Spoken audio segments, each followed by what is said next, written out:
स्वागत है एक बार फिर आपका। शुरू करते हैं आगे क्लास में, देखते हैं। टाइप नंबर 4 है। क्या है सवाल में? सवाल में दिया एक व्यापारी अपनी वस्तु पर मूल्य इस प्रकार अंकित करता है कि नगद के लिए 20% काट देने के बाद भी 20% का लाभ होता है। यदि वस्तु का क्रय मूल्य 180 रुपये हो तो अंकित मूल्य क्या है? क्या दे रखा है आपके दिया है इन्होंने क्रय मूल्य। क्या दिया रखा है? क्रय मूल्य दिया है 180, तो आपको अंकित मूल्य निकालना है। कैसे निकालेंगे? हमारे पास सीपी दे रखा है, हमें सीपी कितना दे रखा है? सीपी मतलब कॉस्ट प्राइस 180 रुपये। 180 रुपये हमारे पास सीपी है। लाभ देंगे तो लाभ कितना है? 20% का लाभ है। कितना? 20% का। 180 रुपये पे हम लाभ दे देंगे 20% का, तो ये हमारे पास एसपी आ गया। एसपी मतलब विक्रय मूल्य आ गया। और अगर अंकित मूल्य पर छूट दी जाए तो भी हमारे पास क्या मिलेगा? विक्रय मूल्य। अंकित मूल्य हमें नहीं पता, एमआरपी नहीं पता। एमआरपी कुछ देर के लिए हम एक्स मान लेते हैं। एमआरपी यानी अंकित मूल्य कितना मान लेते हैं हम? एक्स। इस एक्स पे अगर हम छूट दे दें, कितनी छूट है? 20% काट देने के बाद, यानी 20% की छूट दोगे तो कितना? 80 बटे में कितना? 100। कैलकुलेट करेंगे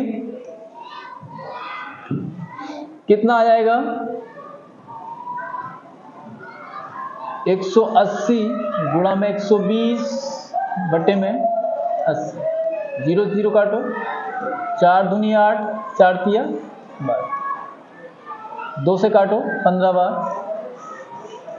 15 8 120 और 15 एकम 15 और 12 27। यानी कितना आंसर आ जाएगा? आंसर आ जाएगा हमारे पास 270। चलिए आगे बढ़ते हैं, नेक्स्ट सवाल देखते हैं। नेक्स्ट में क्या है?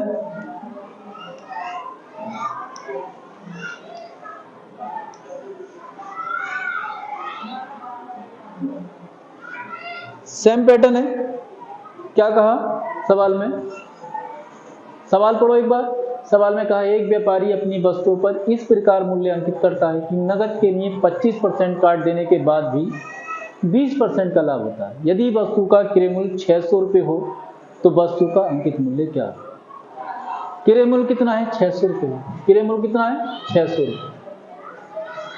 सीपी हमारे पास दे रखा है कितना? 600। ठीक। कितना लाभ होता है? 20% लाभ होता है। एमआरपी आप कितना मानोगे? एमआरपी आप मानोगे x रुपये। अंकित मूल्य कितना मानोगे? x रुपये। आप क्या करते हैं? 600 रुपये पर कितना? 20% लाभ होता है। इस पे आप लाभ दे दो। 600 पे कितना? 20% लाभ दे देंगे। ये क्या आ जाएगा? एसपी आ जाएगा, यानी विक्रय मूल्य आ जाएगा। इस विक्रय मूल्य, ये विक्रय मूल्य किसके बराबर होगा? अगर हम एमआरपी पे छूट दे दें। एमआरपी पे कितनी छूट देनी है? कितनी देनी है? 25%, यानी 75 बटे 100। छूट 100 में से घटा देते हैं। 100 में से घटा देते हैं। कैलकुलेट कर लें, हमारे पास कितना आ जाएगा? 600 गुणा में 120 बटे में कितना? 75। कैलकुलेट कर लेंगे इसको। कैसे करें? 25 दिया 75, 25 चौक 100 और 3 दूनी 6, 2 चौक 8, 12 अट्ठे 96, 960। कितना आ जाएगा? 960 रुपया। देखिए एक बार और, फिर नेक्स्ट क्वेश्चन देखते हैं।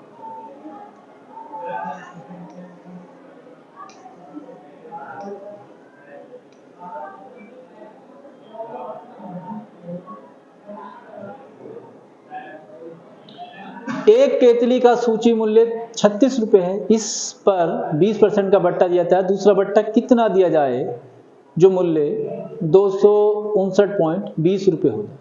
तो ये 360 रुपये होगा। 360 कितना होगा? 360। देखते हैं इस टाइप को कैसे करेंगे। बट्टे देने, परेशान होने की जरूरत नहीं है। इस तरह का सवाल हम करते रहेंगे। कैसे करते हैं? 360 रुपए सूची मूल्य है। सूची मूल्य कितना है 360। इस 360 पे जो एमआरपी दे रखा 360, एक बट्टा कितना 20% का, तो लिखेंगे हम इसमें कितना 80 बटे में 100। दूसरा बट्टा हमें नहीं पता, दूसरा बट्टा हमें निकालना है, गुणा 100 में से घटा लेंगे, यही हमें निकालना है, -x बटे में 100, ताकि मूल्य कितना हो जाए, ताकि मूल्य हो जाए 25259.20। इसे कैलकुलेट करना। कैलकुलेट करने के लिए 36 की और 8 की हम गुणा करेंगे, कितना आएगा 288 इंटू 100, इसकी गुणा 100 से कर दें, -288x इजिकल टू, ये गुणा में इधर चला जाएगा तो ये पॉइंट हट जाएगा, 25920 हो जाएगा। इसको इधर जाकर माइनस कर देंगे, -288x इजिकल टू 25920 माइनस 28800। तो माइनस में कितना बचेगा, माइनस में 288x इजिकल टू ये बचेगा माइनस में 2880। माइनस से माइनस खत्म, कितनी बार कटेगा 10 बार। x इजिकल टू कितना आ जाएगा 10, यानी बट्टा कितना दिया है 10% का बट्टा दिया है। नेक्स्ट सवाल देखते हैं।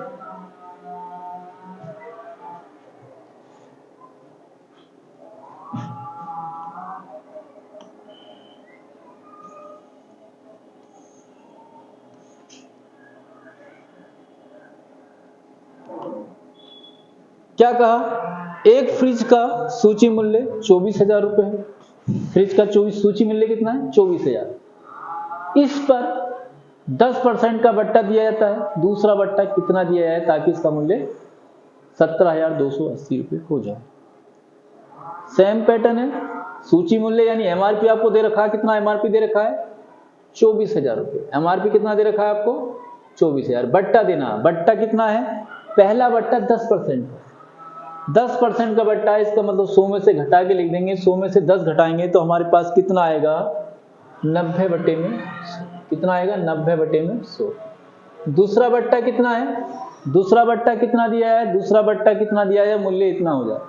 दूसरा बट्टा x% दे दो, 100 माइनस x बटे में कितना 100, जो मूल्य कितना हो जाए 17,280। बस कैलकुलेट करना है इसको।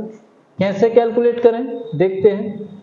0, 2 जीरो से 2 जीरो, इन 2 जीरो से ये 2 जीरो, सारे जीरो खत्म हो गए नीचे के। गुणा कर लेंगे 24 की और 9 की, 9 चौक 36, कितना आ जाएगा, गुणा करेंगे 9 दूनी 18 3 21, यानी 216 की 100 से गुणा कर देंगे। 216 पर 2 जीरो माइनस 216 में x इजिकल टू कितना आएगा 17,280, 17,280 माइनस का 216 x इजिकल टू 17,280 में से माइनस करेंगे,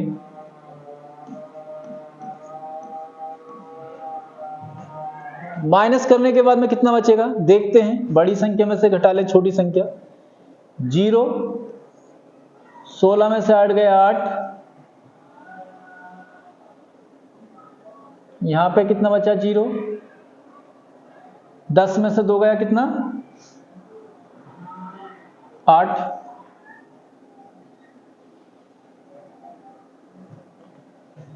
एक बार सही से घटा लेते हैं। देखो ऐसे घटा लो एक बार नीचे लिख के, 17,280, 0 2 और 3, कितना बचेगा 4, यानी हमारे पास बचा 4320। क्या बचेगा हमारे पास -216x बराबर 43, माइनस का 4320, माइनस से माइनस खत्म, x बराबर आ जाएगा 4320 बटे में 216। कैलकुलेट कर लेंगे इसको 216 से, जब इसको डिवाइड करेंगे 216 दूनी 432, यानी कितना आ जाएगा 20% आ जाएगा। कितना आ जाएगा 20%। आंसर कौन सा सही होगा? नेक्स्ट सवाल देखते हैं।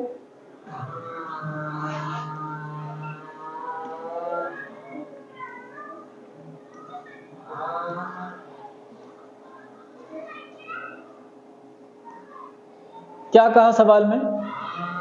एक दुकानदार घड़ी के मूल्य पर 8% की छूट देता है। यदि छूट 10% की कर दी जाए तो 120 रुपए का कम लाभ होता है। घड़ी का अंकित मूल्य क्या?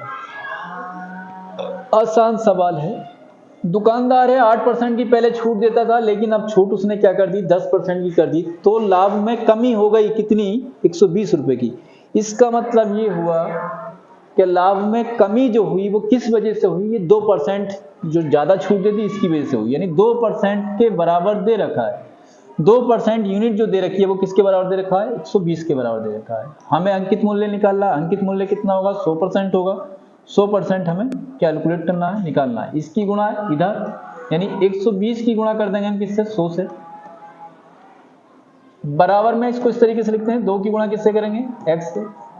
x को अलग कर लेना, यानी 120 गुणा में कितना? 100 बटे में कितना? 2। डिवाइड कर लेंगे, 6 बार कटेगा, 6 पे 3 0, 6 0 0 0, यानी कितना मूल्य होगा उसका? अंकित मूल्य क्या होगा? 6000 रुपये। बात अच्छे से समझ में आ गई होगी। नेक्स्ट सवाल देखते हैं। नेक्स्ट सवाल में क्या है?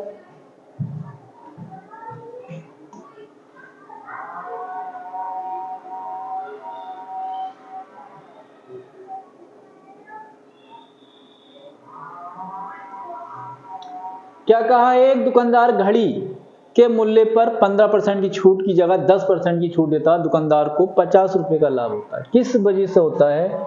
यानी 5% जो छूट उसने कम दी, इस 5% की वजह से कितना लाभ होता है? 50 रुपए का लाभ होता है। अंकित मूल्य आपको बताना। अंकित मूल्य कितना होगा? 100% होगा। अंकित मूल्य आपको निकालना है। डायरेक्ट गुणा कर दें, 50 की गुणा किससे कर दें? 100 से कर दें, और ये वाली संख्या क्या आ जाएगी? भाग में आ जाएगी, यानी 5 ढाई 50। हमारे पास कितना आ जाएगा अंकित मूल्य? 1000। तो 1000 इसका एक बार गुणा कर लें, 5 ढाई 50, 1000 का ऑप्शन में है नहीं, कोई दिक्कत नहीं, इनमें से 9 बनेगा। तो उम्मीद करते हैं चीजें समझ में आई होंगी, अच्छा लगा होगा। एक बार फिर चेक कर लेते हैं। एक दुकानदार 15% की जगह 10% की छूट देता है। 5% का लाभ, 5% का लाभ होता है। यहाँ से 5 बराबर दे रखा है, 50 रुपए का लाभ होता है। 5 बराबर कितना दे रखा है? 50 होता है। तो घड़ी का अंकित मूल्य पूछा। घड़ी का अंकित मूल्य निकाल लेंगे, 100 बराबर आपको निकालना है। कैलकुलेट करेंगे तो ऑप्शन में से मैच नहीं करेगा। या तो ये संख्या 150 होती तब मैच करता, या फिर इसमें एक ऑप्शन 9 और देना चाहिए था। बाकी आगे अगली क्लास में, नेक्स्ट क्लास में आपसे मिलते हैं। Thank you.